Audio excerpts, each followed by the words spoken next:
और महालक्ष्मी सेल्स आपके लिए तैयार है लेटेस्ट कंज्यूमर अप्लायंसेस के साथ। Branded air conditioners, best brands, best offers के साथ आपके लिए अवेलेबल है महालक्ष्मी सेल्स में। एयर कूलर्स जो आपके पूरे घर में ठंडी हवा से आपके दिन को और खुशनुमा बनाए। Single door refrigerator, double door refrigerators, inverter battery, deep freezers, विजी cooler, LED televisions, semi and fully automatic washing machines, water purifier, RO plus UV, आटा चक्की, water dispensers, water coolers, mini refrigerators, सभी appliances बेस्ट ब्रांड्स के best offers के साथ आपके लिए available है Mahalakshmi sales में।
कल्याण डोंबिवली महानगरपालिकेच्या सार्वत्रिक निवडणुकीत प्रभाग क्रमांक 24 मधून रमेश म्हात्रे, विश्वनाथ राणे, वृषाली जोशी हे शिवसेनेचे 3 तर प्रभाग क्रमांक 28 मधून हर्षल राजेश मोरे हे नगरसेवक उमेदवार बिनविरोध विजयी झालेत।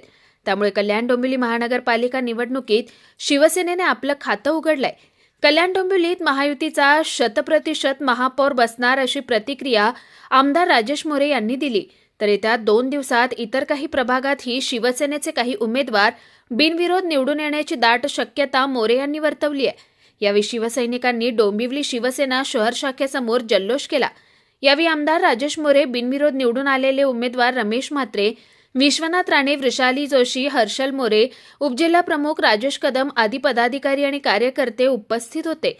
कल्याण डोंबिवली महानगरपालिकेच्या प्रभाग क्रमांक 24 मधील निवडणूक निकालांनी स्थानिक राजकारणात शिवसेनेचं स्थान अधिक भक्कम केलंय। या प्रभागात शिवसेनेचे 3 उमेदवार बिनविरोध निवडून आले असून भारतीय जनता पक्षाचा एक उमेदवार विजयी झालाय। तसेच प्रभाग क्रमांक 28 मध्ये हर्षल मोरे हे निवडून आलेत। 4ही जागांवर प्रतिस्पर्धी उमेदवारांनी माघार घेतल्यानं शिवसेनेला मिळालेला हा बिनविरोध विजय पक्षाच्या संघटनात्मक ताकदीचा आणि शिवसेनेवर असलेल्या जनतेच्या विश्वासाचा विजय असल्याचं आमदार राजेश मोरे यांनी सांगितलंय। पालिकेच्या या होऊ घातलेल्या सार्वजनिक निवडणुका 2026 आणि मग त्या निवडणुकीच्या संदर्भात आज या महायुतीचे भारतीय जनता पार्टी, शिवसेना आणि घटक पक्षाच्या महायुतीचे आपले 9 नगरसेवक आज बिनविरोध म्हणून निवडून आलेले आहेत. मी मनापासून या कल्याण डोंबिवलीमधील सर्व मतदारांचे, नागरिकांचे मनापासून त्याचं अभिनंदन करेन, आभार मानेन. कारण महाराष्ट्र राज्याचे लाडके मुख्यमंत्री सन्माननीय लाडके मुख्यमंत्री देवेंद्रजी फडणवीस साहेब, महाराष्ट्र राज्याचे माजी मुख्यमंत्री आणि तमाम महाराष्ट्रातल्या लाडक्या बहिणीचा लाडका भाऊ आदरणीय शिवसेना पक्षाचे मुख्य नेते एकनाथजी शिंदे साहेब आणि या कल्याण लोकसभेचे लाडके खासदार ज्याला आपण विकास पुरुष असं समजतो, ज्यांच्या माध्यमातून अनेक विकासाची कामं चालू आहेत, असे आदरणीय नेते सन्माननीय श्रीकांतजी शिंदे साहेब आणि महाराष्ट्र राज्याचे भारतीय जनता पार्टीचे प्रदेशाध्यक्ष आणि माजी मंत्री सन्माननीय रवींद्रजी चव्हाण साहेब यांच्यावर असलेला नागरिकांचा विश्वास आणि त्यामुळे कल्याण डोंबिवली महानगरपालिकेवर 9 नगरसेवक बिनविरोध देण्याचं काम आपल्या नागरिकांनी केलेलं आहे. त्यामुळे मी मनापासून या कल्याण डोंबिवलीतल्या नागरिकांचं मनापासून अभिनंदन करतो, आभार. तुम्हाला मी सांगू इच्छितो, या ठाकरे बंधूंची युती झाली असेल, पण नागरिकांचा यांच्यावर राहिलेला विश्वास बिलकुल कुठल्या प्रकारचा राहिलेला विश्वास, या पक्षाला उमेदवार नाही मिळत, जे उमेदवार देऊ शकत नाही, जे उमेदवार दिलेले आहेत ते माघार घेण्याचं काम हे लोक करू शकतात. यांच्यावर कुठल्याही प्रकारचा नागरिकांचा विश्वास नाही. मग महायुतीवर असलेला नागरिकांचा विश्वास, मतदारांचा विश्वास, कारण महायुतीने केलेली अनेक लोकोपयोगी कामे, म्हणजे रस्ते असतील, अनेक प्रकल्प असतील, शासन आपल्या दारी असेल, ज्येष्ठांसाठी असेल, महिलांसाठी असेल, युवांसाठी असेल, असे अनेक माहितीच्या माध्यमातून कामं झालेली आहेत आणि त्याचप्रमाणे लोकांशी असलेले चांगले संबंध. मग तो शेतकऱ्यांचा प्रश्न असेल, कामगारांचा प्रश्न असेल, महिलांचा प्रश्न असेल, अनेक प्रश्न सोडवण्याचं काम या महायुतीच्या सरकारच्या माध्यमातून होत असतात आणि त्यामुळे या कल्याण डोंबिवलीमधील सर्व नागरिकांचा या महायुतीवर विश्वास आहे आणि त्यामुळे आज प्रचंड असा विश्वास ठेवून आपले 9 नगरसेवक बिनविरोध दिलेले आहे. मी मनापासून नागरिकांचं अभिनंदन करतो, आभार मानतो. तर या 4ही नगरसेवकांचे उपमुख्यमंत्री एकनाथ शिंदे आणि खासदार डॉक्टर श्रीकांत शिंदे यांच्याकडून अभिनंदन करण्यात आलंय. कुणाल म्हात्रे, स्वानंद मीडिया, कल्याण. ताज्या घडामोडींसाठी स्वानंद न्यूजला सबस्क्राईब करा आणि बेल आयकॉनवर क्लिक करा.